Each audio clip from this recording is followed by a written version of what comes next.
Good morning, good afternoon, good evening. Hello, everybody. This is Adobe Live. It is 9:30 a.m. Pacific Standard Time, and I am your host, Chris Blackstock. We are here with the wonderful illustrator, Carra Sykes. Hello, Carra. Hi. How you I'm doing this morning? very excited to be here. Still drinking my Awesome. coffee, even though it's 11 where I am. Same here. Same here. Just quick shout out to the chat. Oliver Andrews. Hello. Annika. Hello. Have us here. Gareth Williams. Uh, Let us know where you're coming from, where you guys are tuning in. Always love having everybody on chat. It's what makes the show great. And just want to thank you guys for joining us today. If you haven't already, please subscribe to our new Adobe Live channel on YouTube to stay up to date on the latest streams, participate in the Adobe Live community, and so much more.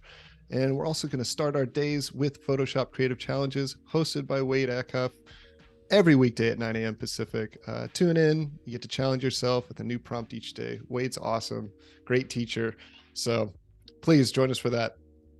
So yeah, Kara, let's hop into, who you are, what you do, where you're from, and kind of take us through what we're going to do today. Yes. Hello, everyone. I'm Carra Sykes, and I am an illustrator and designer based in Brenham, Texas. It's a small town between Houston and Austin. I'm also a mom and a design manager at Planoly. And yeah, so here's some of my work. I do a lot of really colorful and bold pieces. Sometimes I like to use my imagination, actually, most of the time. And yeah, I'm really excited to live illustrate with y'all today. Yes. Yeah. So yeah, can you show us maybe some of your pieces? I'd love to see some of the work a little bit more up close, kind of get a little bit better Yeah, idea. Maybe some of your favorite projects. let's see. I You can see that I do a little bit of kind of like line work sometimes. So The Last of Us Part 2, which is a video game that my wife played and I watched her play it. So I drew some fan art for it. So you're both traumatized. Yeah, but also super inspired by that game. Of course. And then some kind of fantasy type illustrations of clouds. And this is a style that I use a lot. I don't even know how to describe it, but you can see that it's kind of a similar style here. But I love bold colors. Very, Uh, very graphic illustration. A lot of shapes, really defined shapes, beautiful colors. Thank A lot of you. warm colors on these. Yeah, and you say graphic, that kind of makes sense because I have a background in graphic design, Mm-hmm. which I think informs a lot of my illustration. Yeah. Okay. Yeah. No, they're beautiful. They're fun. I can see how it's that style too lends a lot to being able to do a lot of this stuff out of your imagination because they have all of the symbolism and the iconography of what you're trying to represent, but it doesn't have to be a realistic cowboy boot or wine bottle or cat, so I always love that aspect. Thank you. Thanks. Well, cool. Do you want to take us through what we're going to do today? Yes. All right. So I will be working in Illustrator. I love working in Photoshop, Fresco, a lot of other programs, but I want to try to kind of like push what I can do on Illustrator. So I've drawn 3 sketches to dive into today, and I would love for the audience to kind of decide our adventure today. We've got this one. It's a Letterman jacket, which I am interested in fashion and kind of learning to sew. So this one is inspired by that. And then I have these boots, which is kind of this idea of like you've been on a journey, you come home, you pick some wildflowers along the way, and you find this soda can as your base. And then this last one is kind of I love putting clouds on pretty much all of my illustrations. So I had to do it here, and it's a really big cactus. I had actually drawn something similar to this for my tattoo artist to do, but I wanted to do it in my style. So, Cool. which All right. one? Well, it's always exciting, and I know the chat always love it to be able to choose what we get to see in the stream. So, we could either do it in the chat, we could do a straw poll. I don't know, but let's say if everybody kind of chimes in as you see it, if you want to put A, B, or C, and we'll kind of just see who wins out here. For me personally, I really like B. Um, that's I think because it's got multiple elements to it, a little bit of a story. But yeah, let's see. Oh, look at that. Annika did a straw poll. Thank you so much. They're my favorite. Get real results, real-time results. Click on that link. Go and vote. Oh, that's awesome. All right, I'm gonna vote there. I'm gonna vote on the link. A little B. There we go. Show my results. Okay, C is in the lead right now with 2 votes. Come on, people. Let's go. we got three votes in. We're gonna give it another minute or so. So were these just kind of fun prompts that you just kind of thought of that happening in your life right now kind of thing? Yeah. So a lot of times when I am trying to do something just for fun, and the fun thing about Adobelive is it is fun. I look around my house for inspiration. So actually in my studio, I have a Letterman jacket hanging up. And then I always love drawing boots. It's literally one of the first things I go to when I start drawing. And then again, the clouds, I was like, I think I need to bring that sketch back because I never got to actually draw it. So well, you won't hear that often. Somebody say they like drawing shoes. So you guys are in luck today. It's like, no, I don't want to draw shoes on the guy. I'm just going to cover his feet up. No one's going to see it. I always like to hide the hands because hide those hands. Really hard for me. Hide those feet. Let's just focus on the face. That's all that matters. All right. Let's see. Let's do a check. I'm going to call it. All right. Looks like C1 with 6 votes. All right. He came in close second with 5, but it looks like the cactus is going to win out. Let's do it. All right. All right. Well, that's a good one anyways. That's a good one. So what I usually do is bring my sketch in like this. And then I've been starting to do a layer so I can turn it on and off when I am illustrating on it. So this one's going to be a little different because we're going to draw it, take it away, draw it in another style, take it away, and continue to kind of push however we can do different styles in Illustrator. So let me go ahead and name this layer art or sketch. Now, I don't always name layers, but because I'm here on Adobelive, I'm going to do that. You're a professional. You need to label your layers. and we'll see. I'm actually going to do each one of these on top. So I'll create a new layer for each one. And since I'm staying in Illustrator, I'm not going to worry about separating the layers. If I were going to take it into Photoshop, I might separate the layers differently. Okay. So one cool thing is you can select this, go over here to transparency. Let's see what a 10% looks like. That's a little too low. Let's see. I think a 28%. Let's go 25. Just looks good. Okay, and then what I'm gonna do is actually lock that layer. So now I can't move it. I won't mess with it when I'm illustrating. I think recently I've been doing less. Sometimes I would put the sketch layer on top and do multiply so you could see it as you're going, which I might end up doing if the process kind of makes me kind of go that direction. But for right now, I'm going to keep it under. And for people who don't know that, having that multiply layer on top means she'll always be able to see that sketch. As you're creating it, you'll be able to see the sketch on top of it, but you'll be able to do everything below.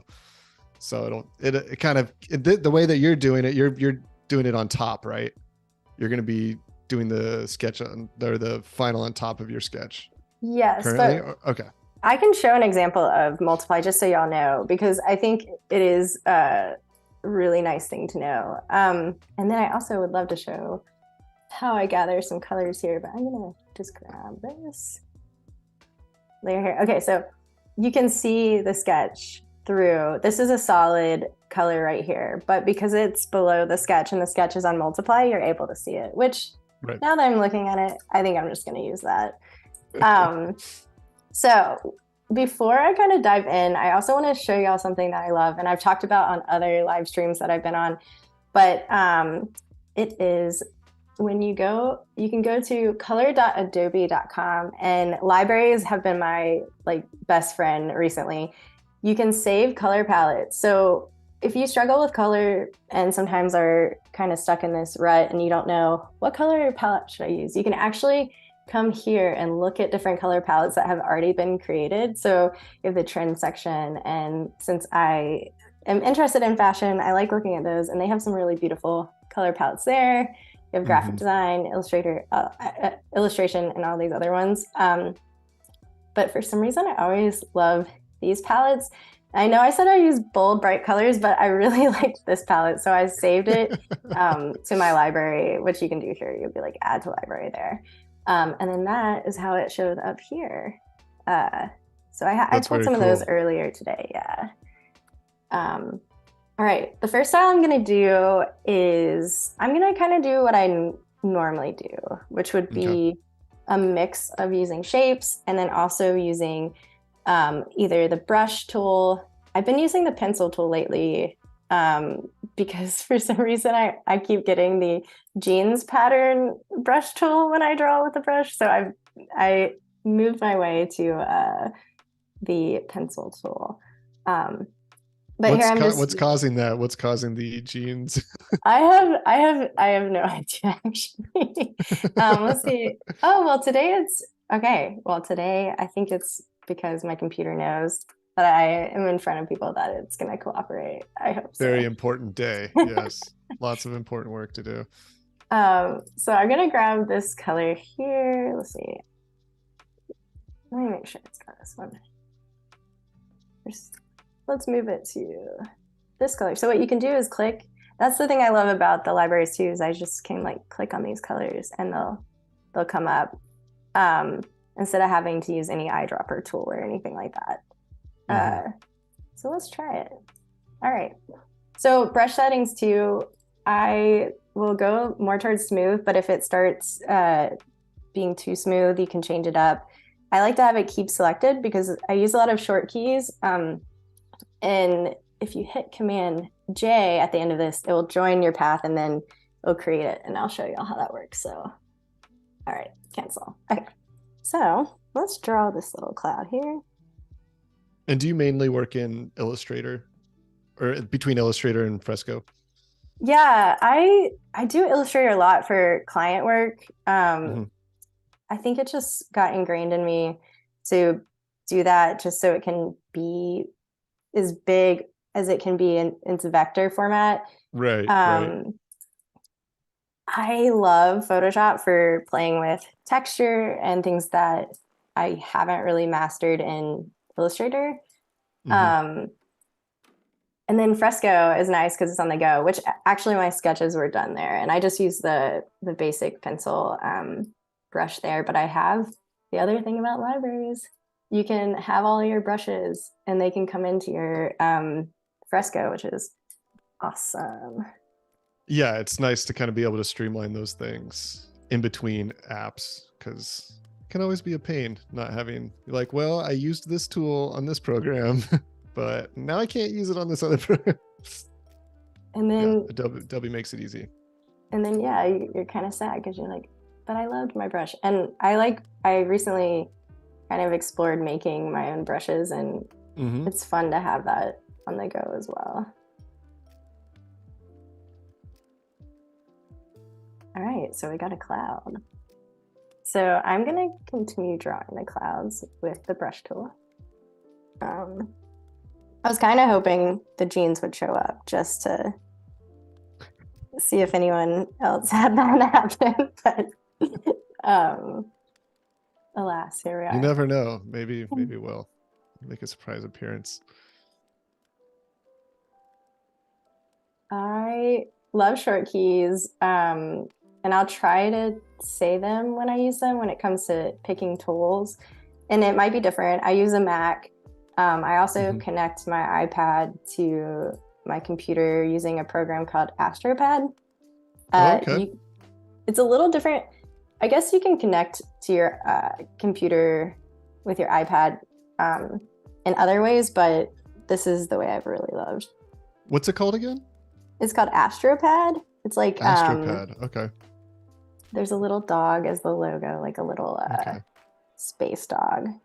Because I've used Sidecar, um, Yeah. but I just had issues with like latency, and it just didn't feel like a one-to-one. So it's kind of like any kind of it's like any kind of delay while doing graphic work or paint. I do a lot of painting, digital painting. It kind of kills it for you. You're like, well, if it's not reacting right away, like it doesn't make it very fun. Yeah, But I'm I had curious that to check issue that out. too. Okay, Yeah. Astropad. I always wanted one of those large tablets that I think it's the Cintiq Pro or something like I that, have but I have one of those. uh It's they're glorious. they seem like beautiful products. Like I uh don't have the space right now. So Yeah, also it took many years to get it. I think I was drawing on a 13-inch oh my Cintiq gosh. for 7 years. So it kind of finally was like, I'm just gonna make it work. And I feel like what you do too, it makes sense to have something like that. Um, Yeah. It's nice when you're painting a lot and drawing. It's like to be able to kind of really have some good movement and bigger strokes, because it can get so, especially digital, you can get so like in your work, and you can just feel the carpal tunnel. Just feel like 10 more years and won't be able to use my wrist anymore. I So recently, it's yeah, I recently was like my pinky on my right hand from, I guess, using the trackpad or something, uh started getting started acting where I was like, is this what's gonna happen? Is this the future of my yeah, you hand? just gotta just replace it with a bionic finger. You'll be fine. You're like, oh, the feeling, my hands are getting tingly. What is all these things? Yeah. Remember to stretch your fingers, people. Stretch your fingers, your wrists. If you have the opportunity, stand up, stretch out. Yeah. It's easy to get locked in for long periods of time on the computer making art.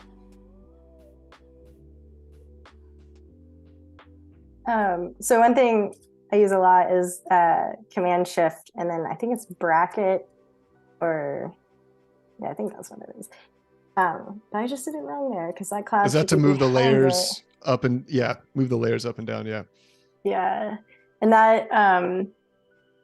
that's kind of, it's interesting how things become just natural as you're Mm-hmm. moving through. Um, I'm glad I kept the sketch up top because now things are starting to get covered up. If I was doing line work, which will be another style that I'm going to do, uh, I might not need to have the sketch on top, but it's Mm-hmm. really nice to be able to see everything that you're working on. Yeah, and especially with Illustrator, I would say more so. It's like it can be a little more difficult capturing that energy of the sketch, just because you usually don't have as much texture in those beginning stages. So it is kind of nice seeing that energy as you're putting down those shapes. I know sometimes I actually like the way that the sketch looks multiplied on top of it. Mm-hmm. I know it's kind of cool. Not It kind of has that like silkscreen, like off register vibe just a little bit, or And Another so trick. did you go to, oh, sorry, Oh, go ahead. oh no, it's fine. I was just asking if you went to school for graphic design, or how you kind of started your journey there. Yeah. So I went to VCU in Richmond, Virginia, and um, I originally had wanted to go to school for fashion, and I first started out at a little college in North Carolina called Meredith College. I went there because I ended up playing soccer there, and so I could go there and also learn fashion. But then I went to a few of the classes and took a semester into intro into fashion and things like that, and realized it wasn't really exactly what I wanted to do. And then I realized that Mm-hmm. graphic design, you could do so many things. You can also kind of dip into fashion too, maybe not in the way that being a fashion designer would be, but you can work on products that are in fashion and also just have those interests. Mm-hmm. And so I ended up transferring after being there for two years, and went to VCU. And it was at the time very much print design based. So we did learn to code a simple website, and I learned quickly that I was not going to be a UX UI designer or anyone developing. Yeah. Um, but now with the programs, I used to design websites in Photoshop, and it was so hard because just having so many layers and all that and so many Mm-hmm. details, it was so difficult. And I didn't think I was good at it, so I kind of pushed that away. And illustration was something that, alongside of my graphic design, was like a huge passion of mine. I've been drawing since I was a kid, and I've always been interested in, I mean, even in my spare time, I spend a lot of time drawing.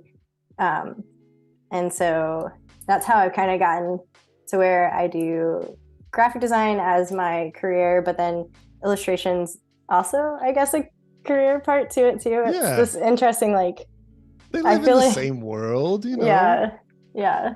Sometimes I feel like it's not like a Clark Kent Superman situation, but like my full-time job, I manage a design team, and it's a little more, I guess I'm a little more strict there. And then when I do my illustration, I'm a little bit more free spirited. And I mean, I'm a free spirited manager, but but like with the imagination with the designs and things like that, definitely comes out when I start illustrating. Annika had a question and she said, does Carrie use the sketch as the template layer? I use that when I want to use the outline Oh, mode, as you can still see the sketch. oh, I don't know what that is. I gotta learn about that. Yeah, Annika knows all the things. So she's our moderator for today. She's a very skilled when it comes to our Adobe programs. I am definitely gonna be Googling that after the stream. She might even put it in chat. She might let us know. I know I don't use Illustrator that as much, so I feel like I'm out of the loop as far as all the cool stuff you can do with it now. I feel like my Illustrator skills came early on in life when it was you had to use a mouse for everything. It's like click, click, click, bend. Like everything's a Bezier curve.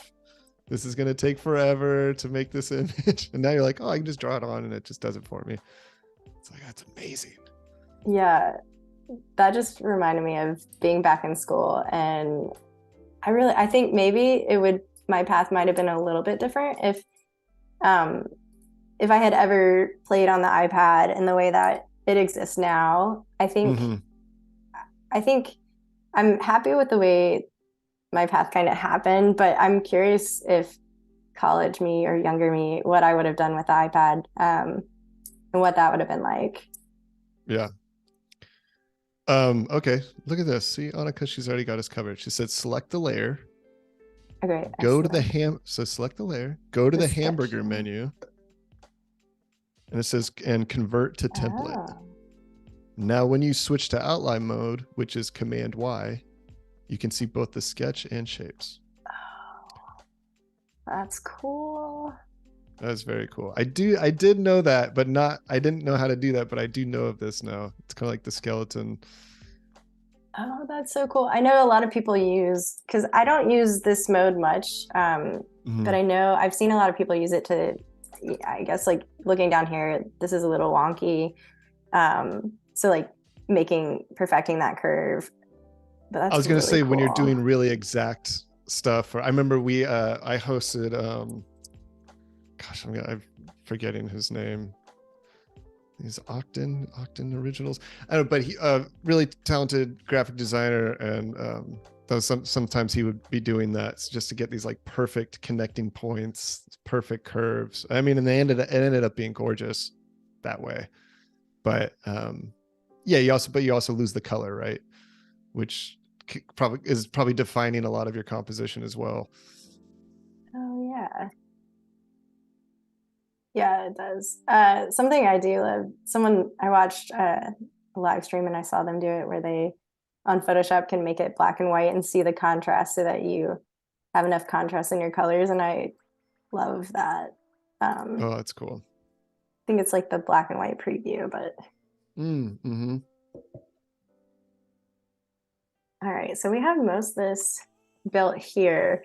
So it could stay like this and could kind of be a simplified graphic. This one reminds me of something that would be maybe on a shirt where it's just like keeping it as simple as possible. But in my style, what I like to do is create shadows. And some people, we have the sun behind it. So the shadows technically wouldn't be like the way that I'm going to be drawing them, but it is just the way that I do it. And it's interesting. I Are you talked to saying some this people. isn't a photograph? What?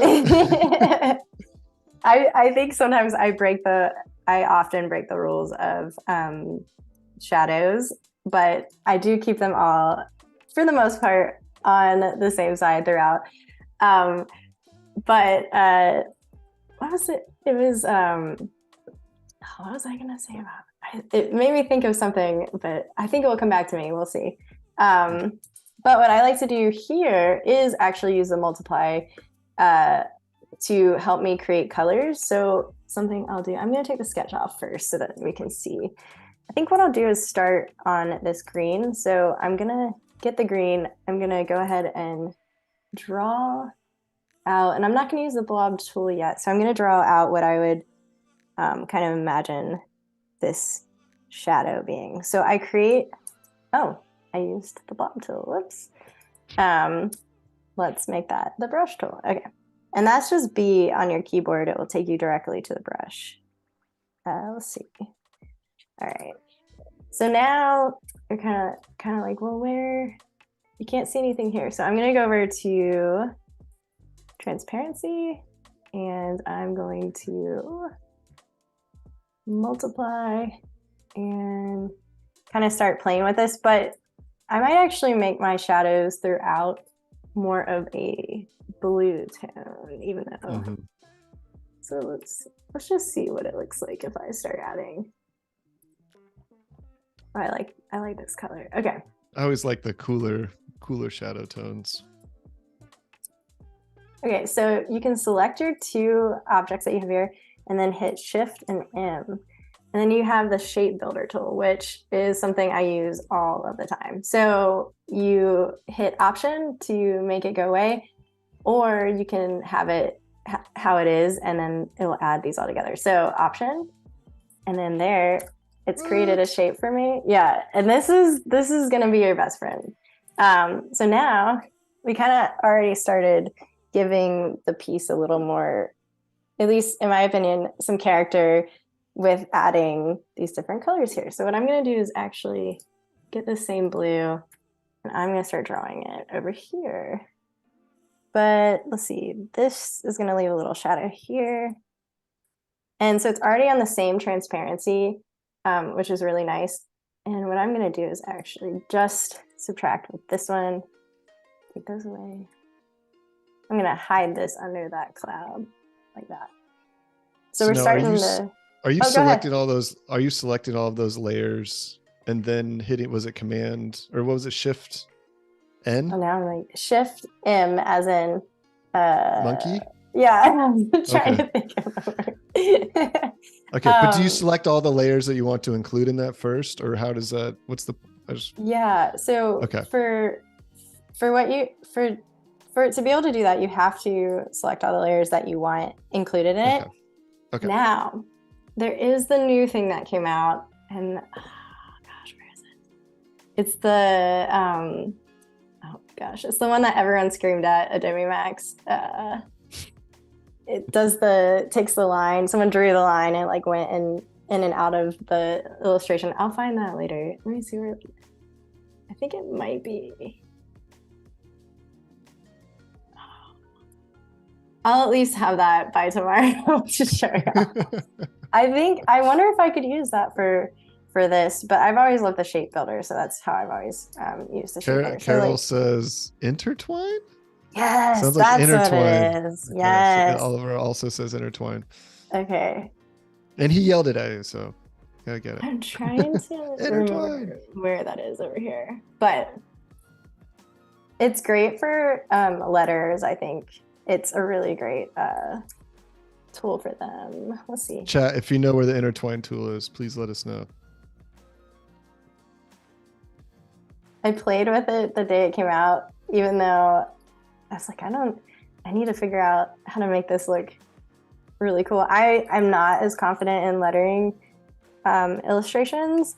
A lot of my work, I do gravitate towards creating objects. I don't know. I find drawing them, I struggle with people, and that's why I looked at your work actually before, and I was just like, that's so cool. I am always so inspired by people who can draw characters.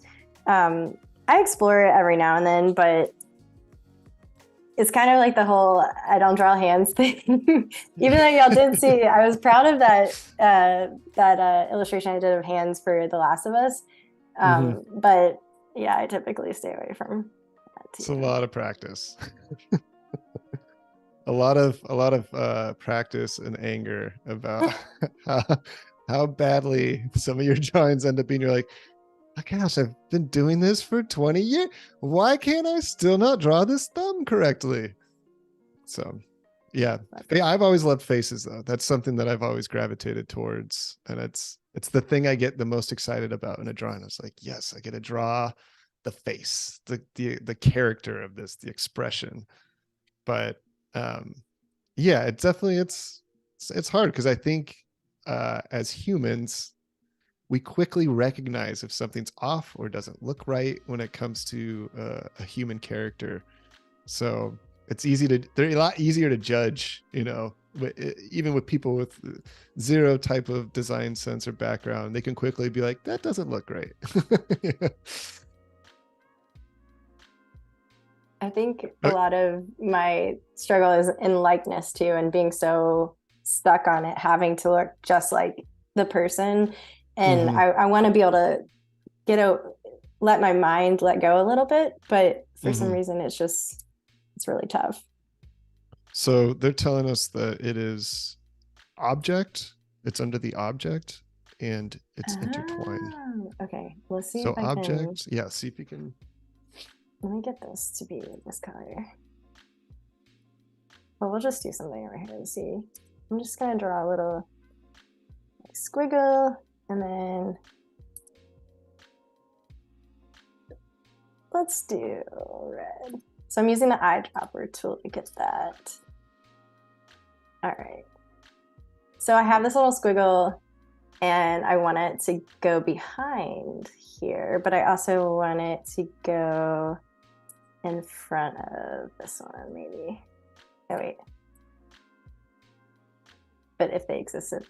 Okay, so what you can do is highlight it. So it's object. And then it should be under that. And I think, wait, what is it? I might be doing it. I'm doing it so wrong, and I apologize to everyone watching now because it's working. The demo was so much better. That's like when you're. I'll see what I can do tomorrow if I can bring it into a design that I'm gonna work on tomorrow. Get some practice in. Come back tomorrow. I got camera shy. That's really cool though. That is a really cool tool. I mean, I can kind of see what's happening there. Because that is one of probably the biggest struggles with Illustrator is doing that, is having those overlapping shapes. And it's always like you had to split them up, or like, you had to splice them and then push them back and then overlap. And that's really cool. So when I get to this point right here, I kind of have this, there's a shadow here, but then you don't really have anything defining where these are touching, which I really like the way that looks. But then I want to have a shadow on this one. So I'm either going to have a little bit of the green here, like that, to possibly create that dimension, or a little bounce light.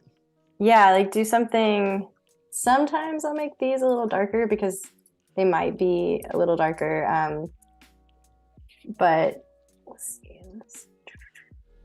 Then other times, oh, this kind of nice bringing in another layer. Y'all will see I use Command Z a lot throughout the process. So Yes, don't we all? let's go ahead and make those darker. I don't know. Let's see.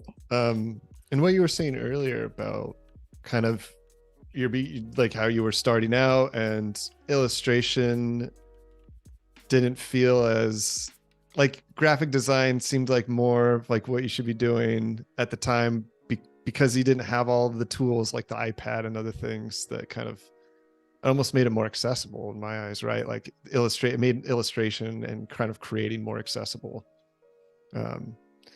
Because I definitely felt the same way with color. I mean, color was really hard for me for a long time.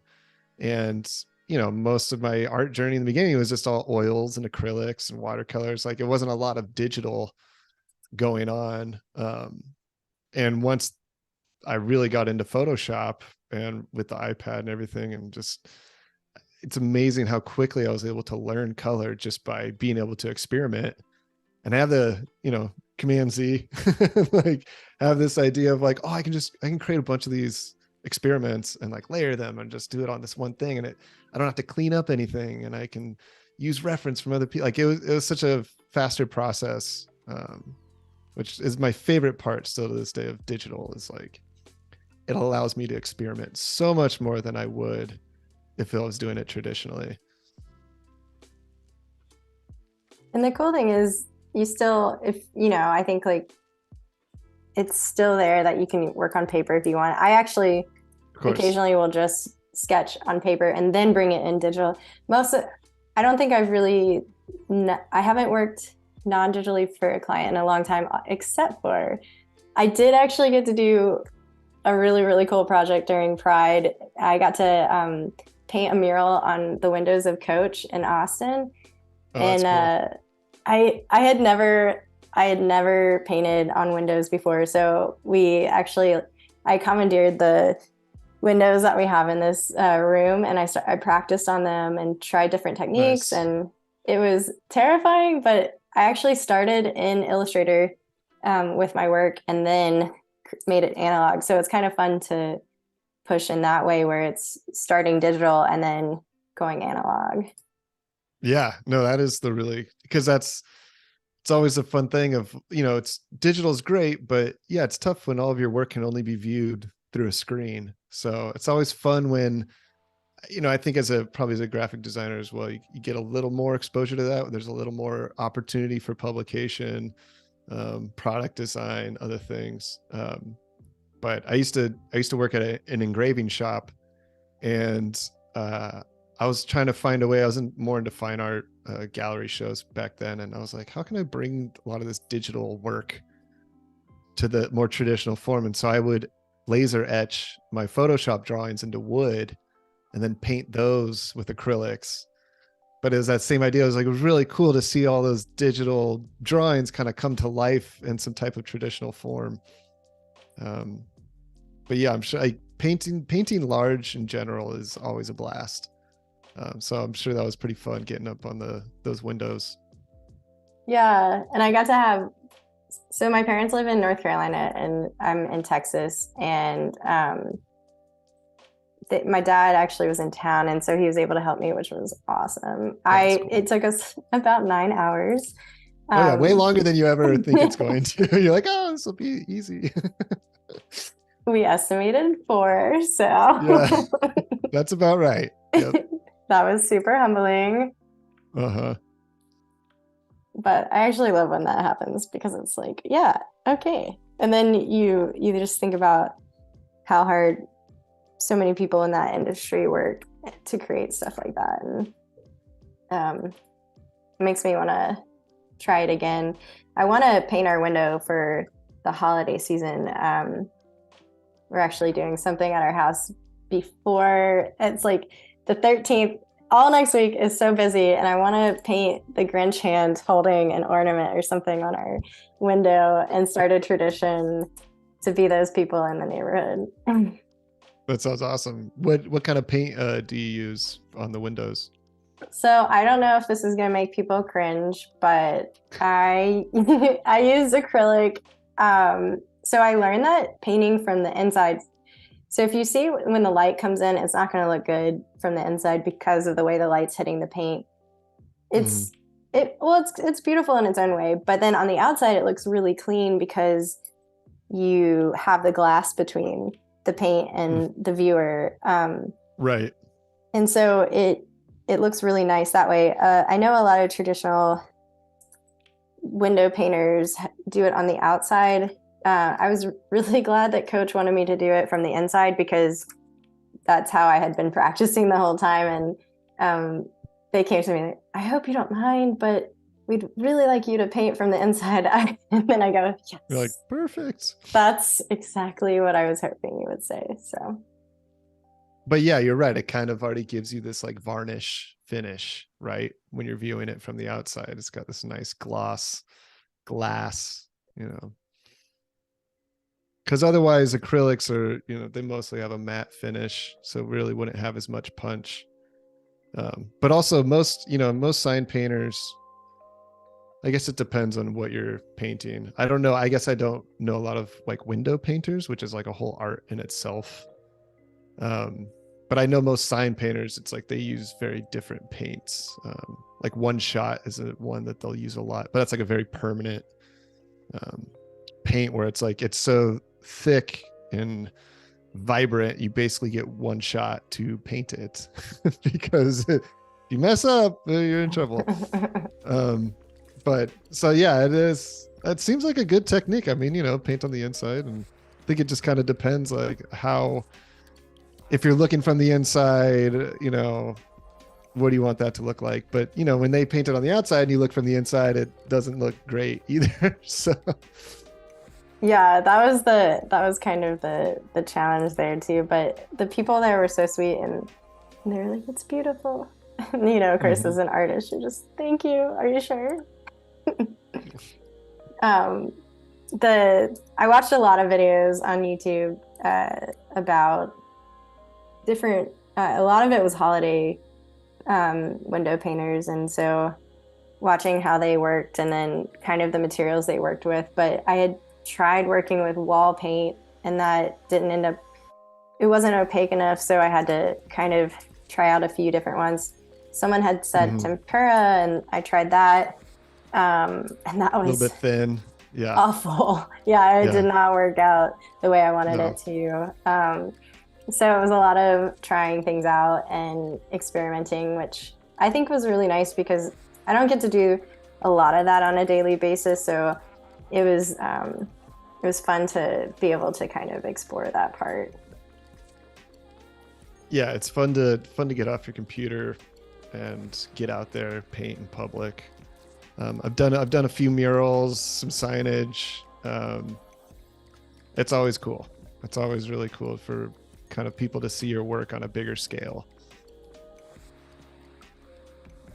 And it's a bit of a performance too if you're doing it live or in front of people, and so that adds its own kind of fun take on it that you don't do as often anymore. I mean, in school it's felt like I was always kind of performing at art school. It's like every time you go to class you're like, all right, I got to do this thing. But then as you become a professional, and you might work in an office or a studio, but I feel like nowadays a lot of people are really working remote, so you don't get that as much. So it's always nice to get around other people and make art.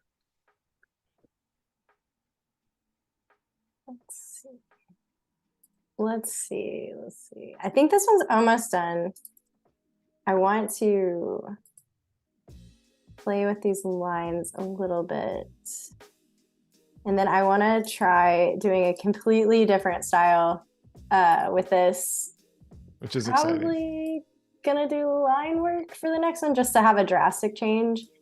Okay. Well, we're about 45 minutes into the stream. So if everyone's joining us just now, welcome. We are here with Carra Sykes, talented graphic illustrator, designer, manager of people. But we're doing this really cool thing where we've chosen a cactus with clouds and the sunset. It looks like our sun.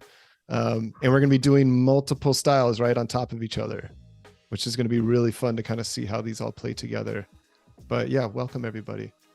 And please, if you want to come to b.net/Adobelive, you can join the chat here. But if you're on YouTube as well, please ask any questions and we'll try to answer as many as we can.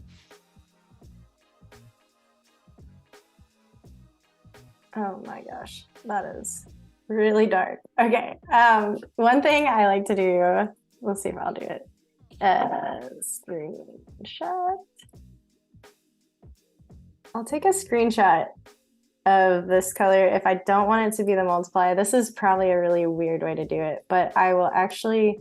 It's the beauty of it. All the weird ways that you can kind of figure out to do the same things, right? And this one, I'm going to get that color. I didn't want it to be transparent so that, because what happens over here is you can kind of start getting, I'll just back up real quick on this one. So you see how you get this little detail here, and I don't like that. So I am like, let's get rid of that and get the solid color there. And that way it's kind of a way that I play with color, and that's how I'm able to get certain colors that I use throughout. Sometimes I use the screenshot technique there to get the ones that are multiplied. So what's cool is when you use multiply, you're basically like painting you're painting this other layer on top. So you're creating a brand new color, but this one is blue with this other one on top of it. So you're getting different shades, or maybe the technical term, I don't know if that's shades. Well, it's like if you, yeah, it's like, right. It's like if you were doing glazes or something on a painting, where it's like you're able to kind of alter that color. You're taking another color. And in this case, it's almost like either with photography or something where you're kind of putting these films on top of each other, right? These different colored films, and it's absorbing and mixing with the color below it.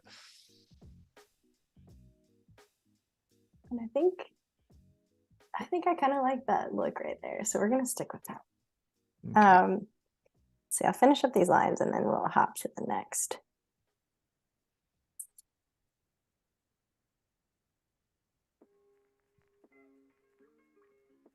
I like to use Illustrator as if it's, in a way, not really what people predict with Illustrator. I think I think sometimes graphic designers, people think, oh, you do logos, and they're like, Illustrator, oh, like they're shapes and things like that. I like to kind of use it as like a sculpting program and not always perfect shapes and things like that, because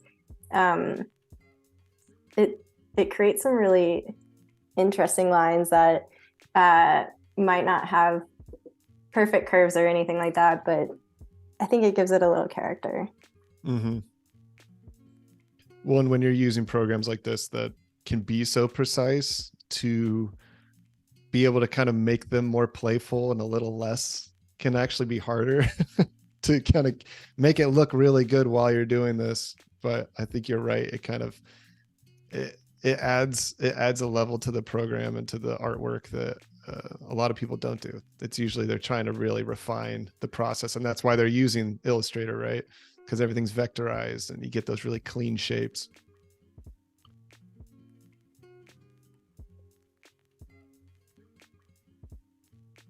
It is sometimes hard to break out of trying to make it feel perfect.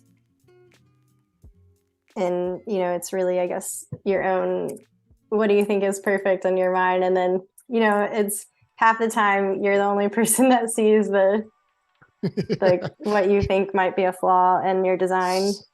Spend hours editing it and they're like, I don't see it. Oh yeah. All right. I don't know what I'm gonna do with the sun in the background yet, but I'm gonna go ahead and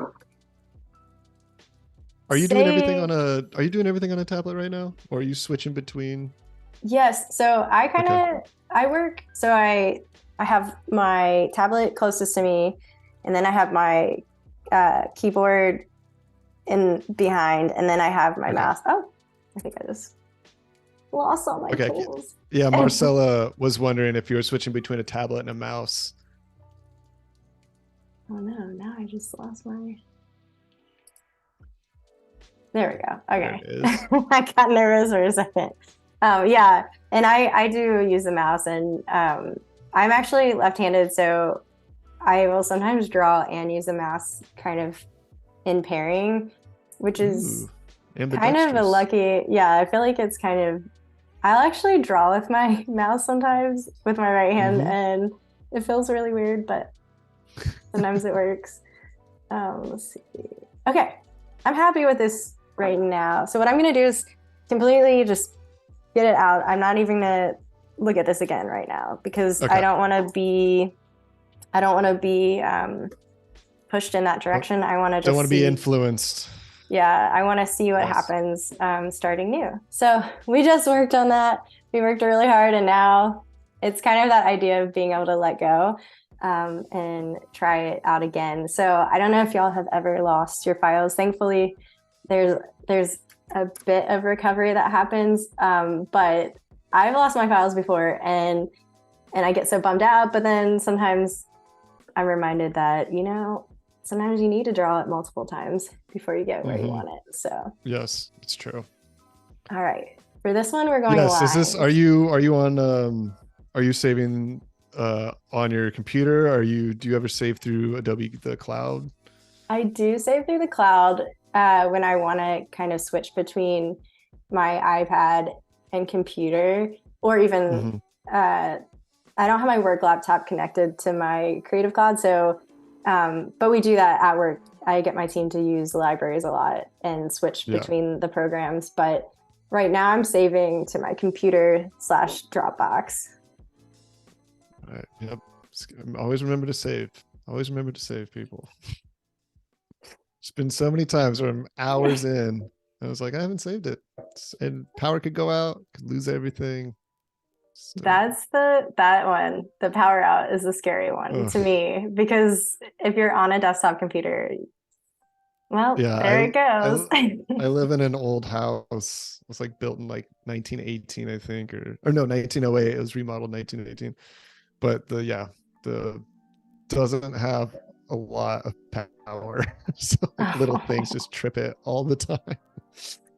no. Yeah, Yeah, gotta be careful. that's terrifying.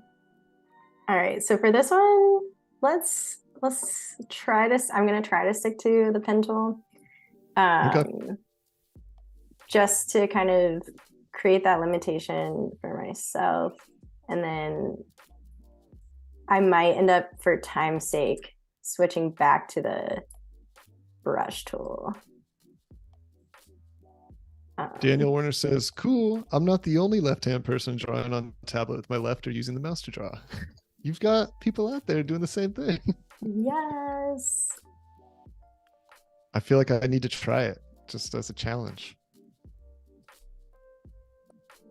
Draw with my right and use my left for the mouse. Oh yeah, I guess you can. Some people actually use the mouse with their left hand. That I don't know. I cannot. I don't know You if I can could do always that. map it. You can always map it, the buttons differently. I think it's. I tried playing guitar left-handed, Mm-hmm. and I went to a guitar center once, and I was like, I'm gonna do it. I'm gonna try it because what if I'm really good? Maybe I'll be really good at guitar if I play left-handed. Yeah. No, but it was it worth didn't. It didn't trying. happen. Yeah. I don't Yeah. think I was musically gifted at all. So, but I love singing and I love listening to music. So, That counts. That counts. some As long as the people, effort's there. As long as you're I, enjoying yourself and the effort's there. I know some people are musically talented and visually talented. Mm-hmm. I had a friend who had perfect pitch, And it was a very interesting, strange, and you hear it and you're like, oh, I could do that. Not at all. Not at all. It is so hard. You're just like, oh wow, I thought I could sing, but you're showing me every time I try to sing, I'm totally off key and not doing it right at all.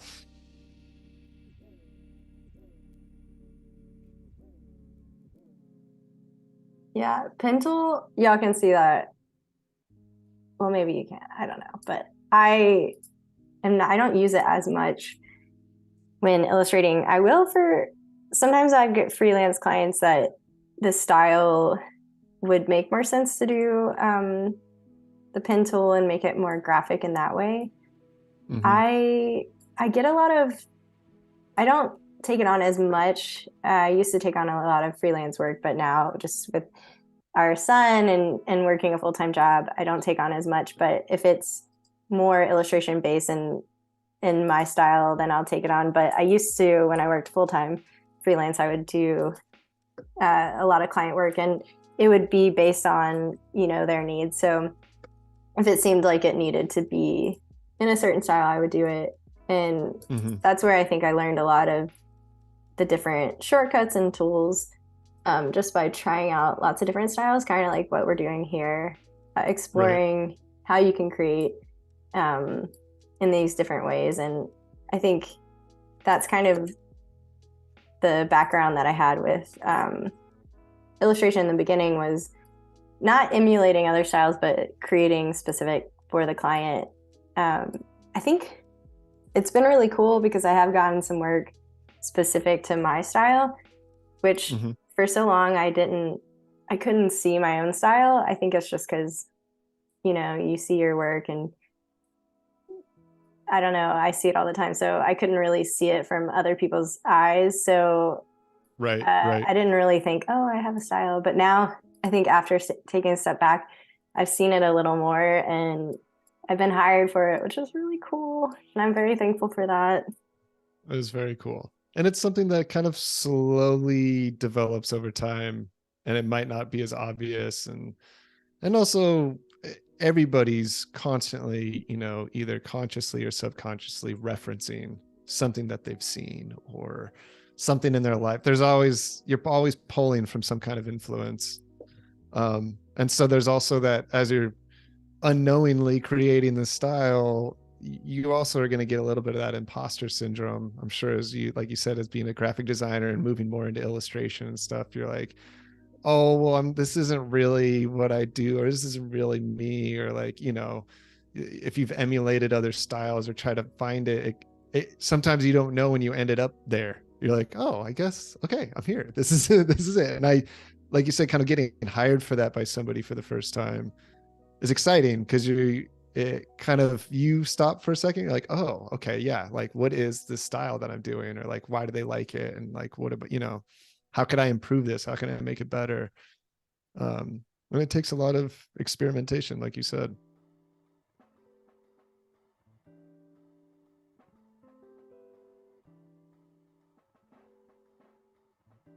You were mentioning earlier about how digital has really sped up the process too. What's really great is being able to copy and paste things, and you can even change them a little bit. But you're able to kind of have that skeleton already.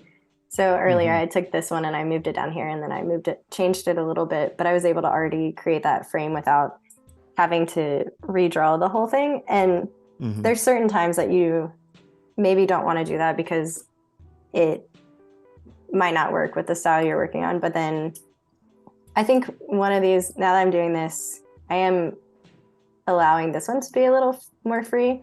I think if I get the chance, it'll probably be tomorrow that I'll dive into something that's really geometric and really different from this organic illustration that I've drawn.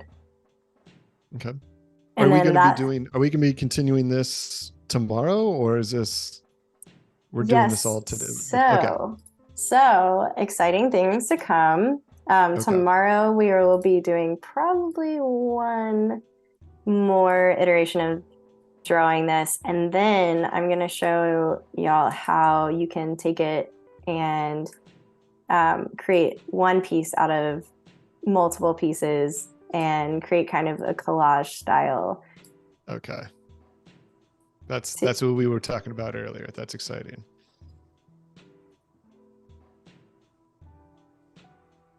One thing I love trying to draw the same thing over and over again because it also, I'm so used to, in the world we just scroll, things happen so fast, and it's that idea of, okay, I'm going to get it done and it's done forever kind of thing. And I like trying to discipline myself in that way where it's like, well, you have to draw the same thing over again, and then how can you make it different each time, and then how can you maybe pull something from how you drew it a few days ago. I think some people have done where they'll draw the same thing for a year, like a 365 project,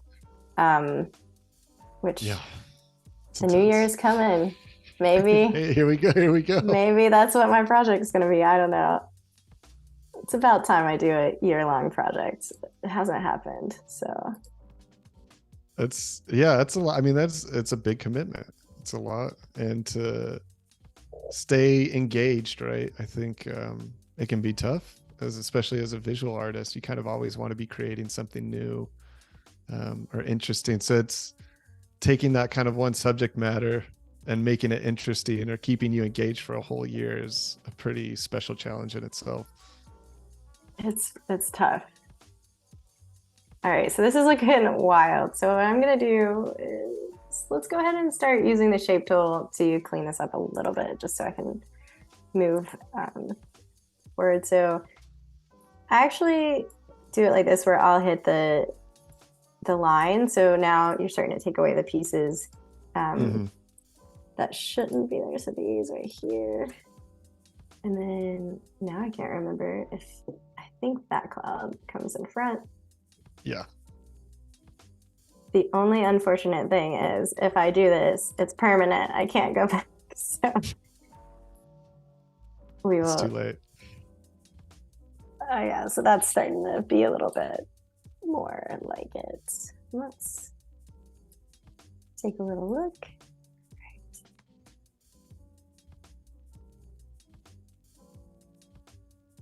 Something that's a fun exercise for people too, if you create a piece and then maybe a few years go by and you go look at your sketchbook or something, try redrawing it again with who you are at that moment. It's pretty fun to see kind of maybe your style has changed or you've gotten technically better at a certain style. It's fun to explore it at that moment and see how different it looks. And I did a project like that a while back. I used to live stream a lot on Behance, just personal on my own. And what I would do is draw really quick drawings. And then later I ended up, when Illustrator for iPad came out, I started exploring what it would look like if I drew those pieces in there. And I actually really liked the new versions better than the original ones I had created. Kind of have a fresh eye coming back to them, and also more skills, more experience. Sometimes I like my sketch better, which is always sad when you go through the whole process of creating something and then I like my sketch better. Yeah, I knew an artist from the UK, and he's a tattoo artist, but he's also a fine art painter and muralist. But a big thing for him is he would project his sketches for his big murals, and because he thought it was so important to like maintain the sketch. Like he didn't want to make another drawing based off the sketch. He wanted to translate that sketch directly to a wall and like make it even bigger, because he loved that energy from the sketch. So it's kind of that feeling. He's like, no, I want this exact feeling on the wall. I want it to go from my, tiny sketchbook to like 20 feet tall. And it was really cool. At first I was like, don't you want to like interpret it and like, go for it? And like, I think back then too, it was like, it felt like cheating a little bit. Like everything was projected and you just translated it on, but then you see it and you're like, I get it now. It's the sketch was special. That's what needed to be on the wall. Not like a reinterpretation of it, but the energy of the sketch. That makes me think of this artist, Aryz or something. Art. Oh yeah, artist. Yeah. Yeah. Oh my gosh. Amazing artist. Yeah. Just the way that they work with color, the pastels, Unreal. and oh my gosh. Mm-hmm. I don't know if Yeah. someone could pull up so the chat can see, but oh my gosh, this artist. Aryz. Yeah. Are they? I don't even know where they're based. I know it's somewhere, I think in Europe. It's somewhere near. I can't remember. I used to work at a gallery that they came through and did some murals in San Francisco. I think above a Taco Bell / KFC, if I remember, in the Tenderloin. It's one of our walls that was huge. It was like a 60-foot wall you could get down on. But yeah, really talented artist. Now I'm curious to find out. Let's see. That's awesome. I think from Spain. Yes. Yes. But just, yeah, gorgeous illustrations. Mostly figurative, but just really beautiful. It's hard to explain. You have to see them, especially in person if you can, if you're near a big city. I feel like he has so many all over.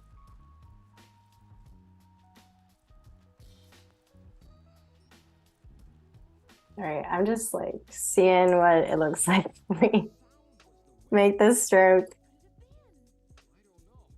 Okay, I know I wasn't supposed to do that, but I wanted to see. I liked it. Let's try 15. I don't know about this blue.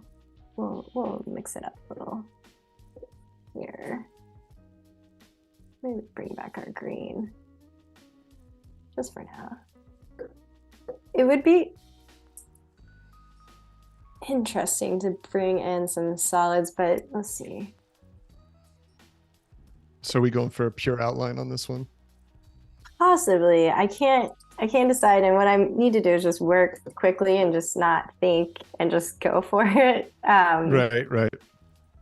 Let's see. I might draw some other lines. I do have I think I had a halftone pattern brush that I created a while ago that'd be could really be cool. Interesting. Yeah. Mm-hmm.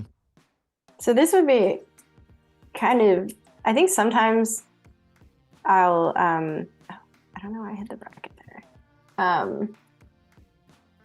I sometimes will think too literally, if I get a t-shirt design, I might do something more like this instead of this other piece that I did. And I think that's something that I'm working on pushing myself to allow for, like, not thinking about the constraints of how many colors you have to have, even though I know that's super important, especially with keeping costs down with printed things. But Right. it would be nice to kind of free my mind from that, because I do think sometimes it blocks that creativity for me. Well, and sometimes you can just do that part of it, and then if you need to go back and limit it somehow, it's like, so don't let it limit you in the creation of it. But then if you need to go back and put some restraints on it, you can kind of go in and be like, okay, I can eliminate this and this, or color wise or something. But I know you're saying it's, you don't want that to impact the art itself as you're making it.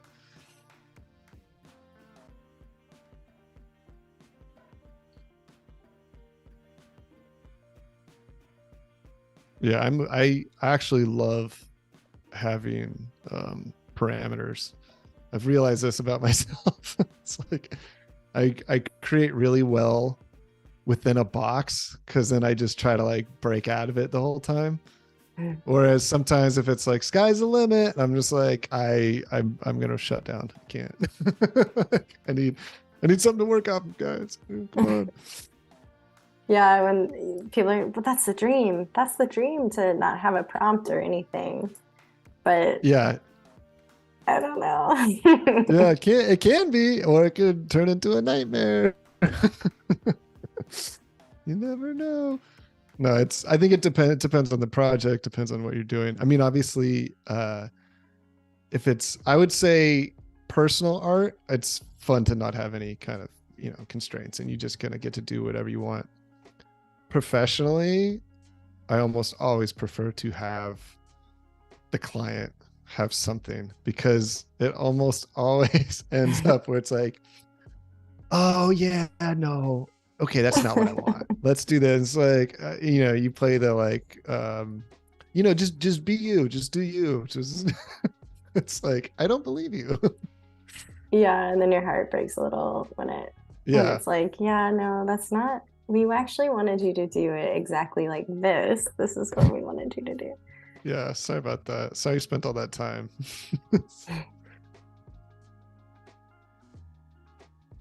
Oh yeah, so I think adding in a little more detail here is the way to go. Okay. And my cat just entered the room, so you might hear Nice. her. Perfect. We want a cameo. What's the cat's name?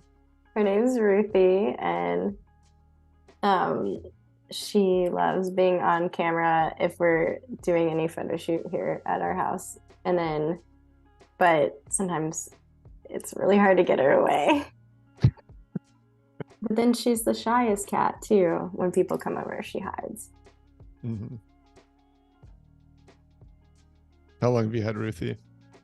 Let's see. She's been, I think, let's see, I've been in Texas for almost coming up on 10 years, I think. So my wife had her before. Oh gosh, she's getting old. So we've had her for a while. But she still Cats plays just around live like a forever. kitten. I know, I think Yeah. they do. They really do.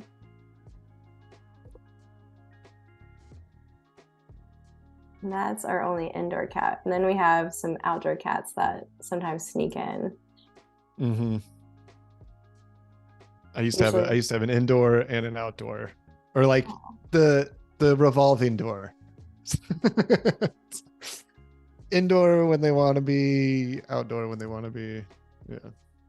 It's like try to keep them in at night. Sometimes just missing for a few days and then come back like, oh hey, came yeah, back for some food. Ruthie, she, I think she, love you, girl, but she's kind of, she's kind of a diva sometimes in the best way. But she will be like, I want to go outside. And then she gets mad at the other cats. And then, I'm like, I know you like them.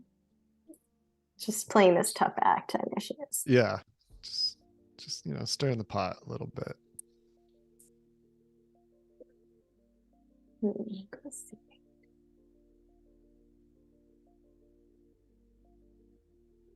I haven't broken any lines, and that's kind of might be a little interesting if I bring that down a little. Sometimes I'll add a point here if I want to take away a point, Mm-hmm, and that way mm-hmm. you don't really mess it. You kind of keep what you had, but it allows you to shorten it a little. Um, You're using the add anchor point tool, correct? yes, yeah. Okay. And plus, on your keyboard, if you hit plus, it will show up. Let's see. And I'm going over here to my stroke box over here, and I'm making the ends rounded, and then where they're joined, I'm making that rounded too, just to soften it up a little. Okay. And so this is starting to look like either it could be a neon sign, or I could see this on a shirt.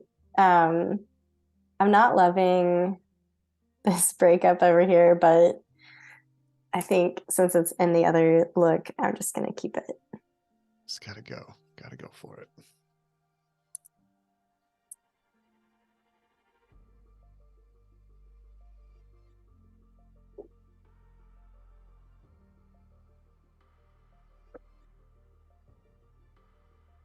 So how Something. tall is this Oh, sorry. cactus? Oh, it is. Okay, we're talking like This is in the clouds. I'm seeing. very tall. We're talking probably world's tallest cactus. And then their best friend, this one right here. This is like the normal size of cactus, and then Mhm. this is the world's tallest cactus. It's a saguaro cactus. Saguaro, yeah. Yeah. They're just massive. They are like live forever.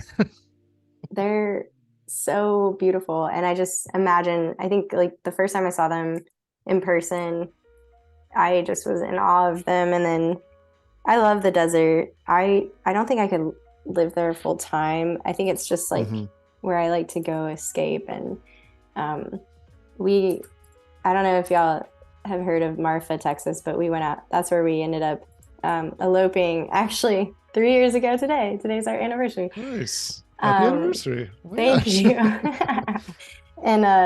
And so it's like really deserty out there, and it's just there's just something super healing about it. Is it Marfa? Yeah. Okay, never heard of that. MARFA, or is that? Oh, now I have to. I'm such a visual person. Yes, MARFA. Okay. And then out there is Big Bend National Park, and it is stunning. And I know we're talking about saguaros. I don't think those are out there. These are in, I think I saw them in either Arizona. I can't remember where it was, but out in Big Bend, you have, I think it's agave plants out there, and they're just everywhere. It's either agave or the plants that you make mezcal from. They're out That's there. Also agave. That's also agave. So yeah, the difference between tequila is made from blue agave, and then mezcal is made from the other types of agave. But yeah, they both come from similar plant. The agave It is plant. beautiful. If any of y'all have been to Big Bend, we got to convince everyone here to try to go, because it's stunning. And where's that? Because it looks like Marfa is kind of in that southwest near the border there of Mexico. Yeah, so it's Big kind of a cool Bend area. I think it extends into Mexico, I think, or at least where we were down there near it. Is it a national park? Oh, I see it. Big Bend National Park. Okay. It's I think it's the darkest place in America, so you can see all the stars. That would make sense. It doesn't have the light pollution to ruin the night sky for. When we went, we were going to go see the sunrise, but we woke up, I think, in the middle of the night to see the stars, and the moon was so bright you couldn't see the stars. And we were super bummed. We were like, oh man, this is where you're supposed to see the most stars you've ever seen. And then we woke up around 5-ish to go out, and then the moon had moved, and thankfully we got to see the stars, and you see shooting stars, and yeah, it's gorgeous. Yeah, when you get out somewhere where you can actually see the night sky, it kind of like, no wonder like people were just in awe back then. It's like when you're under that every night, that's your imagination can go pretty far with what's out there. I love trying to find the constellations, and they have there's apps for that, which is really cool, where you can point your phone. Yes, it's the best like cheating way of figuring out what I'm like. Oh my gosh, I love doing that. And you can even point it downwards to like see what's like. Yes. The Earth was rotated this way. That part's super fun too. The moon is under me. How? Yeah. That's I very said cool. that I was gonna only use pen tool, and I started using brush tool because I for some reason I hold my pencil the whole time I'm working, which is probably not great for my thumbs. That's probably why your hands are hurt. So now I'm trying to not use my pencil. It's got to be pretty incredible to be a part of the team that created the Apple Pencil and things like that, because they've really like been able to propel people forward Oh my in their gosh. creations That's and stuff. I mean that's I always think about that as far as like art being accessible. And I think for so many people past a certain age, it feels like this thing that you have to be good at to somehow participate in. And I felt like just the digital world just kind of blew that apart. And I was like, you know what? You don't know how to do this or that. It's like, we'll give you assets to play with. Like, we'll give you all these things that you don't need to be good. Like, you just need to have an imagination or like want to have fun or, be curious. And I think it's so many more people now are kind of discovering art for the first time just through digital applications, especially now that everybody has a phone for the most part. Obviously there's still, the technology issue where not everybody has access to that, but I would say probably for the first time in a long time, a lot of people do have access to some type of technology.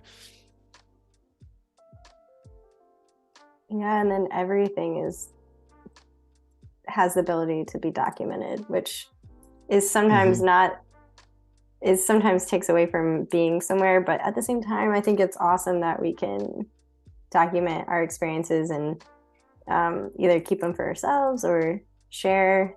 Social media can sometimes seem like such a dark place, but it also, I don't know, might encourage someone to go to Big Ben because they see someone post it, or Yeah, go exactly. see something that you didn't know existed, Mm-hmm. um, or see that other people can do it. So maybe you can find out how they did it, so you can also do it. Or Yeah, no, completely. Sean Cossel says, I miss Kara on Behance.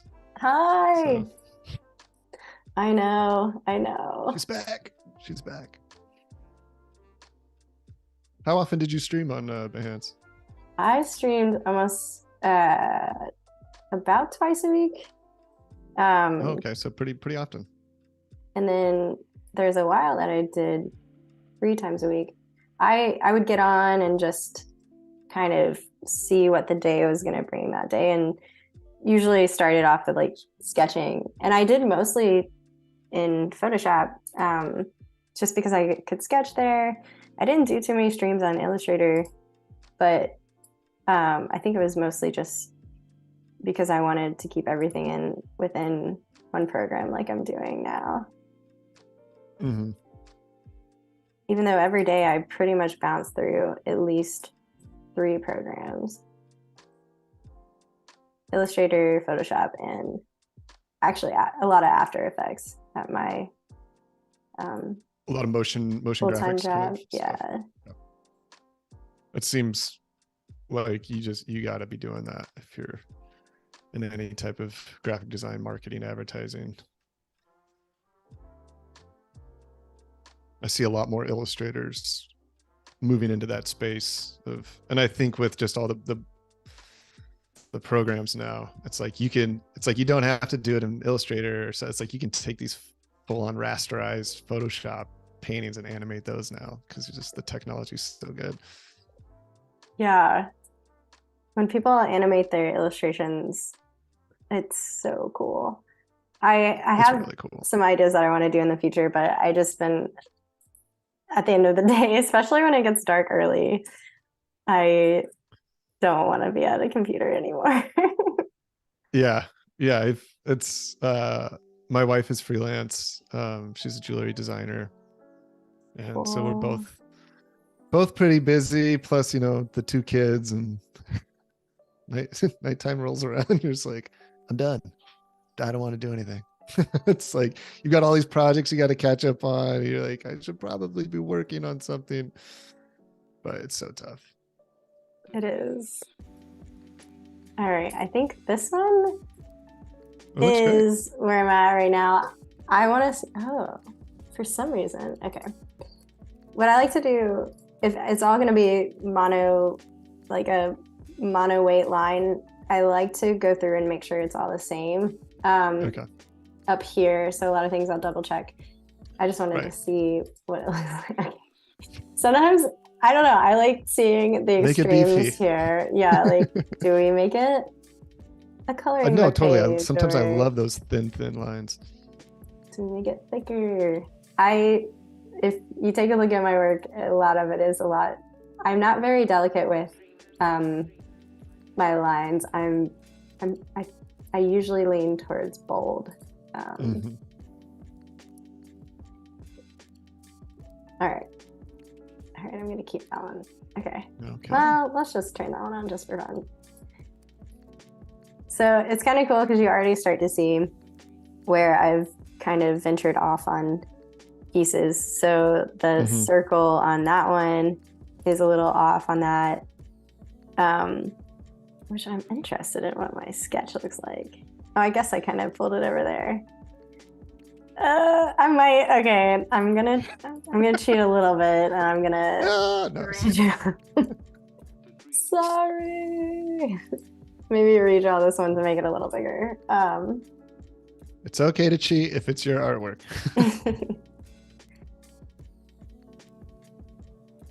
Let's see. Oh, but that's why maybe the interactions of the lines were. And that's where I can kind of get particular. I think what I'll do is actually send this one to the back because but the issue is everything. Okay, I don't have any fills. And so that's why you can see this piece back there. So what I'm going to have to do is go in and get rid of these. So.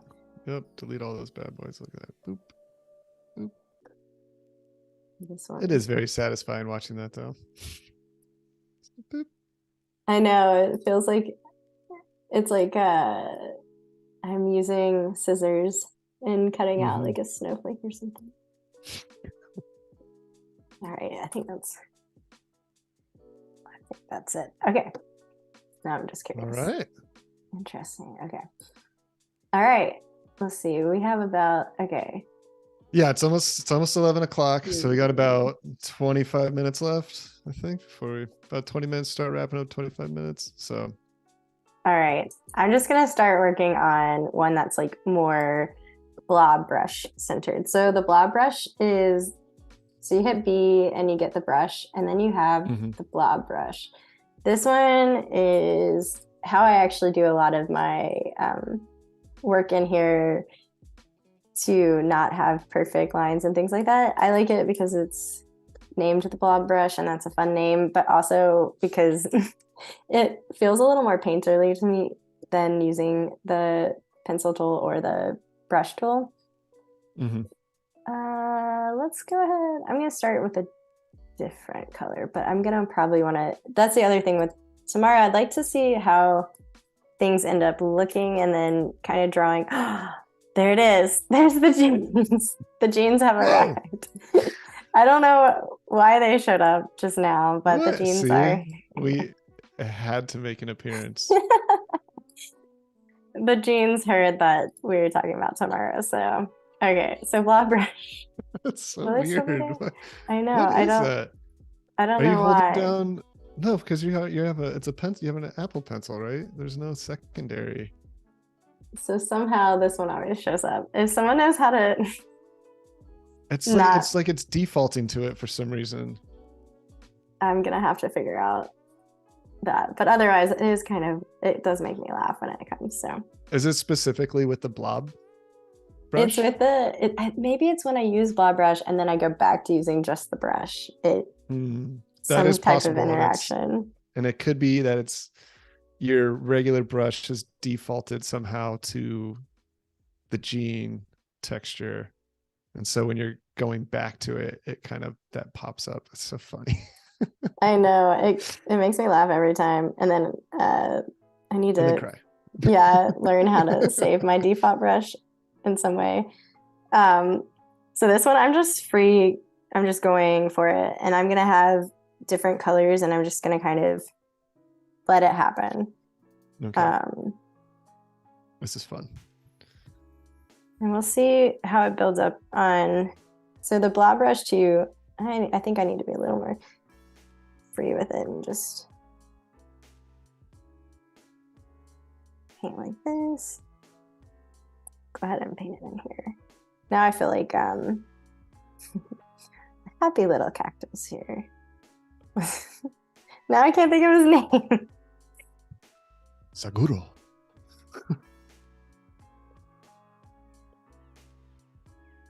Who's the famous painter that says happy little trees?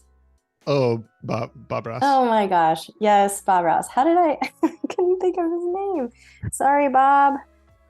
Happy little cactus. And this one will be interesting too because so one thing with the blob brush I'll show y'all so now anything that touches will group together. Gotcha. So you see this like that. Yes. So sometimes what I'll have to do is go in and use a different color. And that way it won't combine together.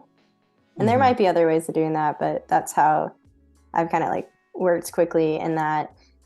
And so you'll have to go back and that way, if I didn't want it to be clumped together and I want to be able to move it around, I would end up doing that. I might have an instance here, but I'm not sure. So basically you would turn it to a different color, allow it to create a different shape. And then when you want to connect it, you can turn it back to the original. Yeah, and then I would turn it back to the original. I think this one's a different enough color that I can have it so that if I'll often use the select same color. So, but sometimes shades, okay, this one's different enough from this other green, but sometimes if they're close in either, I don't know how the math is done behind the scenes. Yeah, but I'm wondering if there's like a tolerance slider that kind of similar to like with the magic wand in Photoshop, where it's like, you know, how close it is to the value or the hue. So this is really, sometimes you have to just do something that's like completely out of what you normally do just to kind of get some ideas down.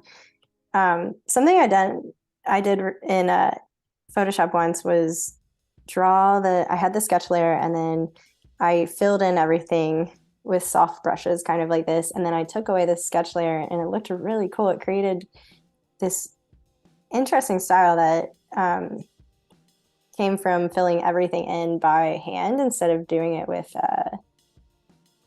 the bucket tool, because the bucket tool would fit it into the line space. But this had just these little, just special little nuances to it.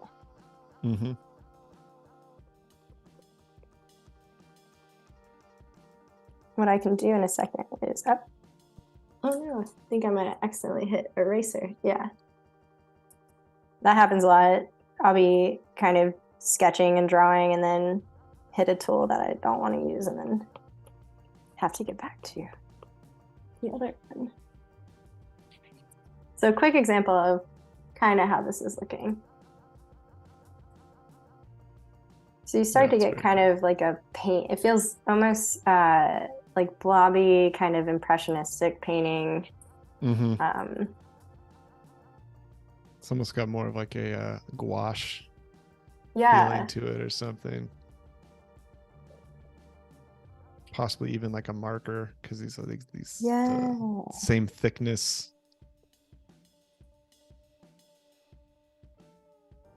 So I kind of went from light to dark. I want to see, I might add in I might try something different and add in a blue color here.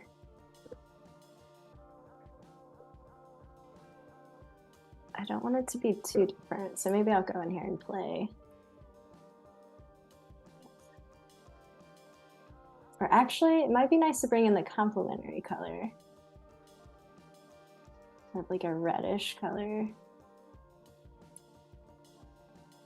Just to make it feel really different from the others. All right, let's see. I'm not sure where I want these pieces to go, so we'll see what it looks like. That's the part about digital too. Like you can really just try things out. Yeah, that's the fun part.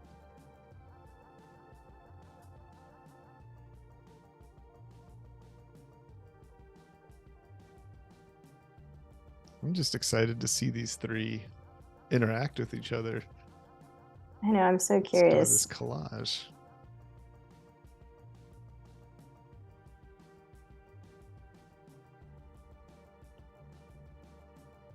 So, had you seen that around with this kind of collage style and you wanted to do that? Have you done that recently in any of your professional work, or what kind of prompted that?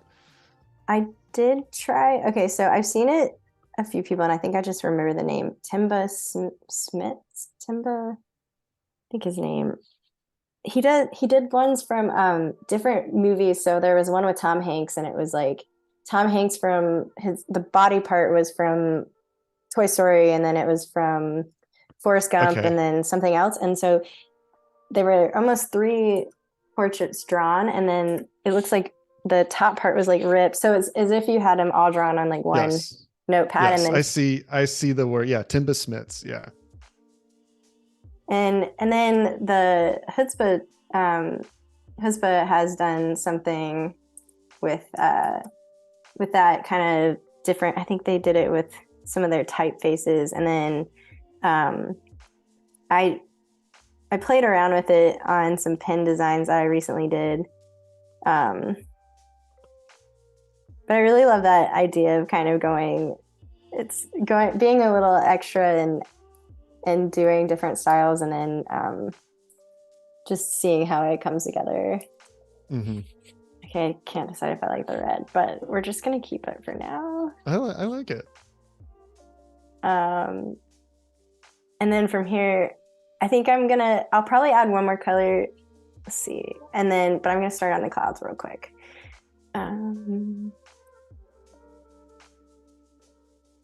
And one thing I know you're talking about color, I think having these colors already, I can kind of use them as if I'm drawn to them, I'll use them, and then I can tweak them within uh, after choosing them, Mm-hmm. and then eventually, I think my color process is a little different on every project that I work on. Sometimes I'll start with a palette. If the brand already has colors, I'll use those. Um, Mm-hmm. if I'm just starting, I kind of go there and then I play with colors. And then sometimes I'll do that trick I was showing y'all about, um, where I use multiply and then I take the color from underneath it. Sometimes I'll do Right. that and and actually put one whole multiply over the whole piece so that it kind of is almost like color grading in a way. Yeah. Oh, I totally do that all the time. It brings it That's a together.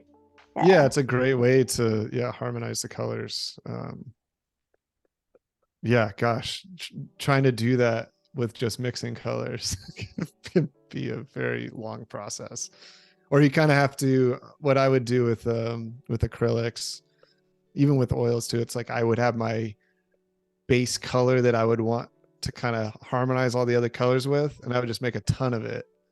And then as I was mixing these other colors, I would kind of splash in that color a little bit. And so it kind of, they would all be carrying this pigment in them, and it would kind of end up bringing it together. But yeah, it's a great way to do it. Is really to do the multiply layer. I do that all the time.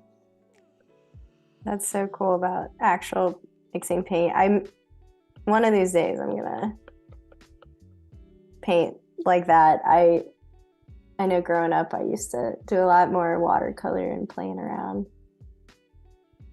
Oh, this is cool. I really like this style. Yeah, this one's feeling kind of, it doesn't feel like something that you would see in your what you would imagine Illustrator to Mm-hmm. kind of produce. Um, Someone I love's work, Alana Louise Lyons. She has like almost like a style that she does sometimes that's like paint by numbers. Mm-hmm. Oh my gosh, it's stunning. And she creates it in Illustrator.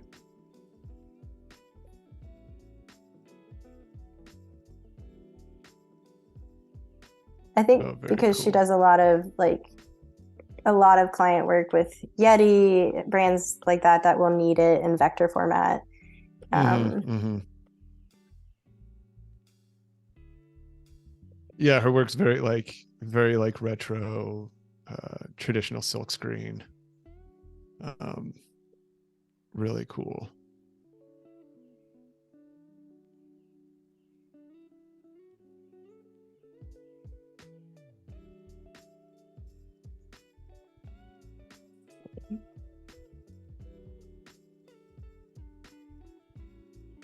I'm going to bring back this kind of tealy color and bring it into the Yeah, Annika's clouds. loving your color choices, by the way, which I Thank agree. you. Thanks to the fashion trends on Adobe Color. Thank you, Adobe Color. I also have some that color that I always go towards is like I've named mine. This one I call cute primary. This one I call lovely. They're kind of similar, but I've used those for client projects and they had to be slightly changed for print. So that's why those are almost the same palettes, Mm-hmm. but yeah, name your stuff fun. You gotta have fun with it. What is the other hard part with digital is, and with color especially, is like so many people are seeing, like if it's not being printed, it's like so many people are seeing it in different ways because of their screens. So many people have Yeah. so many different types of monitors and color grading, and so you don't always know exactly how it's going to be viewed by the client. And with print, you have a little more control. Um, but it is kind of an interesting, even with me, because I don't think the Cintiqs weren't really made for Mac. It's much more of a Mm. PC um, um, tool. So not that it doesn't work fine with Mac, but I do notice that it's a little bit harder to get the colors the same. Like I have a lot of issues with just like it, because and also like what it the kind of the Cintiq and like how you view it on that screen is a little bit different than like what your normal desktop monitor would look like. Has more of a matte finish as well, and like an anti-glare, kind of finish on top. But it's definitely interesting. It's always that's kind of like that constant battle with how your colors are being viewed in a digital landscape. Yeah, my wife has an Android phone and then I have an iPhone and we look at her, she's a photographer, so we look Mm-hmm. at her work on both of her phones and it's sad because I know she wants to present it with how she worked on it, but it looks so different. It's crazy. Well, even on the iPhone, some people have like cool settings on it, or like so your monitor, your iPhone screen can actually have all cooler settings on your thing that you can put in your settings, and so like everything's got cooler tones. Or you could do it the opposite direction with like warmer tones.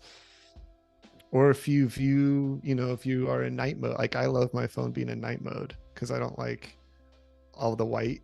It's like too much for my eyes. So I always like things with like a dark background, but that totally affects how you view images. It's like Yeah. you working in a gray palette, like the gray background, which is probably the best. I mean, kind of that 50% gray it gives you a good value range to build off of. But if you're working with an all white background or all black background, that can definitely impact the way that your eye sees the color. Save that color over there. I like it. I'm going to work on this back circle part. And I'm trying to do it where I almost pretend like there's no layer situation. So right here, if you can see, I actually drew the cloud instead of behind anything. I'm just drawing it all on one, almost kind of Mm-hmm. how you have to paint. Um, I'm hoping that this one is the only one that gets picked up. No. So that one is okay. So maybe this color wasn't the best choice. So it for must be that. a value grading system here. I'm just gonna go ahead and change this one to something a little dark. Let's see. Okay, interesting. Okay, I'm gonna use this. It's not gonna be my final color. Again, another like big way of how I work is just kind of getting the shapes in there Mm-hmm. and then honing in on the color. But I actually kind of like this color, so we shall see.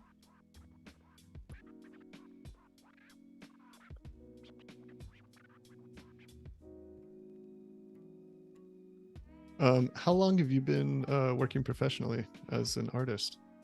So let's see.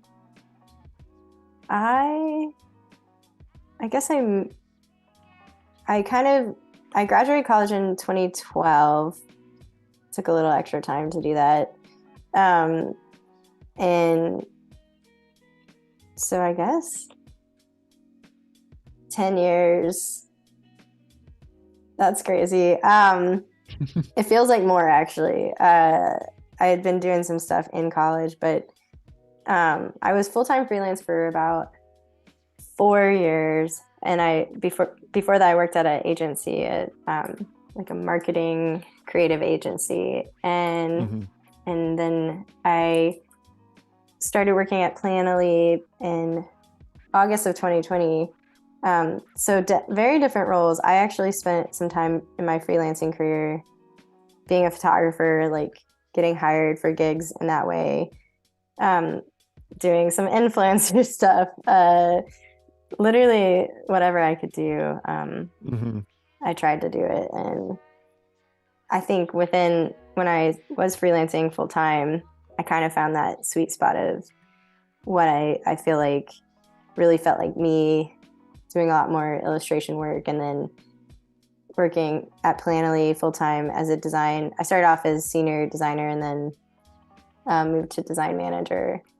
And that became kind of like, I didn't realize how much I would love managing people and kind of helping them grow in their career. But it makes sense because like I love doing stuff like this and telling people about the different ways they can use the programs to become better at what they want to become better at. And so it's nice because I can kind of like do something where it's more graphic design related, but then cut that part of my brain not off, but like switch it to illustration in a different way, depending on what I'm working on. And but that was a long-winded answer to how long have you been working. That's good. We yeah. like long-winded answers here.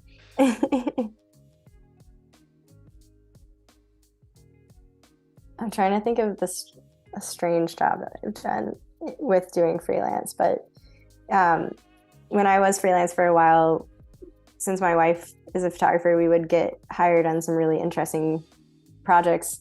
And right before the pandemic happened, we got hired to shoot photos at a Wagyu ranch, which Wagyu is a type of cattle. Type of beef, right? Yeah, and we're actually both vegetarians. Well, we're pescatarians now, but it was really interesting being out there and like seeing all the cattle, and we didn't see anything like any of them being ready to go to the store or anything, but it was cool to meet the ranchers out there and, you know, just meet so many people from so many different types of like how they live their life and things like that. And so I think that's something else I love about being a graphic designer or an illustrator, is just the ability to learn about so many different things and so many different niches and cultures. And you're working with all these different clients and companies and kind of get to know things that you wouldn't necessarily seek out yourself.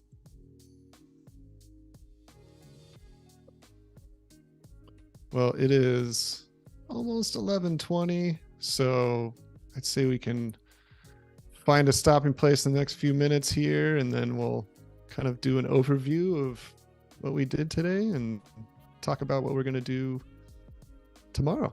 So yeah, I mean, do a little bit more of what you got to do, and then we'll do a wrap up. I know I'm trying to figure I'm trying to figure out this coloring to really bring it together. I maybe I'm I gonna like. I fill mean, I in like that color. It's a cool. What are you trying to figure out right now? The colors or the? maybe filling in some of the white. I know that's part of the beauty of it, but I kind of want to Mhm. figure out maybe another pinkish tone can go in the back. Maybe this peach color.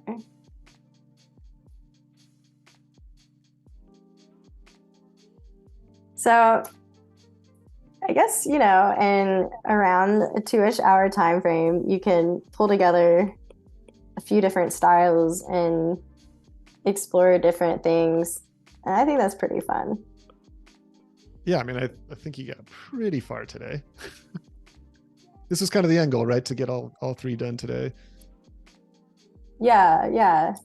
And I think thinking forward to tomorrow, I might add one more to the mix. I'm just gonna kind of let the night give my brain some rest and think a different style I can bring in, and then we'll see what we can do with these all together in a collage style. And then also maybe once they're all brought together, playing with the colors to really come full together, because some of these Mm-hmm. colors might not jive, and that might be the way we want it to be, but we might also want to make them feel a little more harmonious. So you're kind of going in right now and kind of filling in all the white space. Yeah.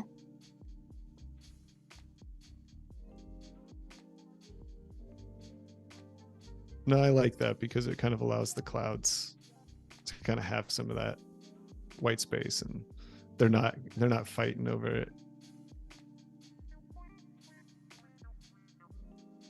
It's starting to kind of look like construction paper cut up Mm-hmm. and put together. It's got that collage feel. A collage within a collage. Mm-hmm.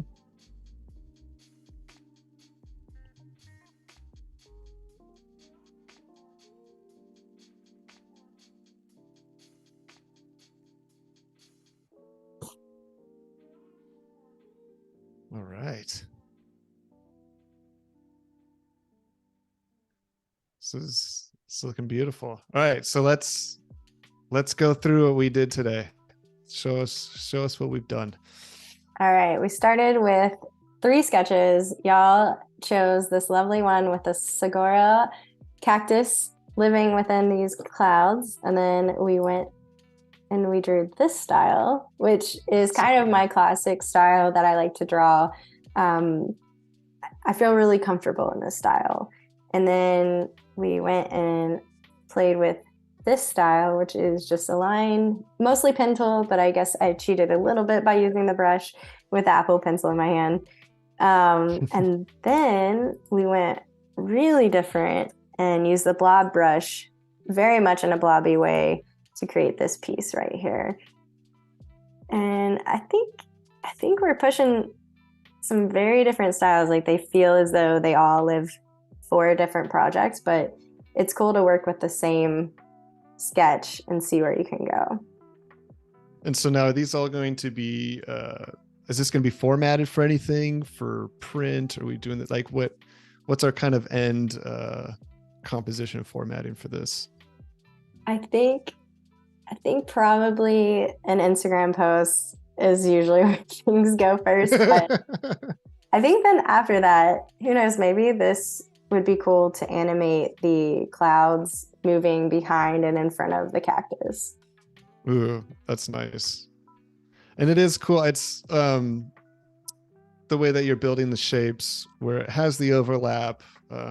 Obviously that one would be harder to animate because that's the thing too, is like if you're building something with Illustrator, if you're building these shapes and you're on these different layers, the downside of eliminating that line work in those shapes is that if you wanted to animate that later, you lose that aspect of it.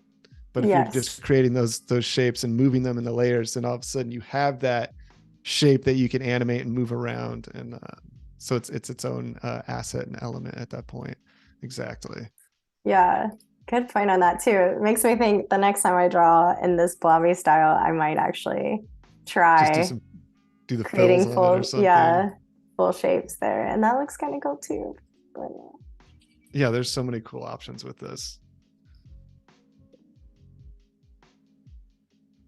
yeah, I'm really happy with this one. Yeah, I love the color choices too. I think it was a good, like you said, you kind of wanted these big, bright, bold colors, but it was kind of nice that it still has some of that, but it's also a very got these kind of soft pastel tones as well.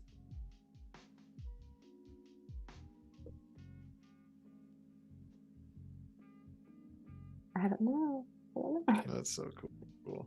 That's the hard part about wanting to keep playing with it because you see other things that could be changed and then you keep going and then at some point you have to find that Uh-huh. stopping point. Well, I think that was very exciting for today. We are with Carra Sykes. We were able to do so much today with these 3 different styles. Looks like tomorrow we're going to be collaging them, which is super awesome. So please join us tomorrow at 9:30 a.m. with Carra Sykes for part 2. And stick around for the Illustrator Creative Challenges with Jack Watson. And immediately following the Creative Challenge, stick around for a new episode of Power Prompts with Cody Bear, followed by a new episode of Design to the Rescue with Adobe evangelist Paul Traney. So thank you again, everybody, for joining us. Thank you, chat, for participating, and we'll see everybody tomorrow. Thank you. Bye, everyone.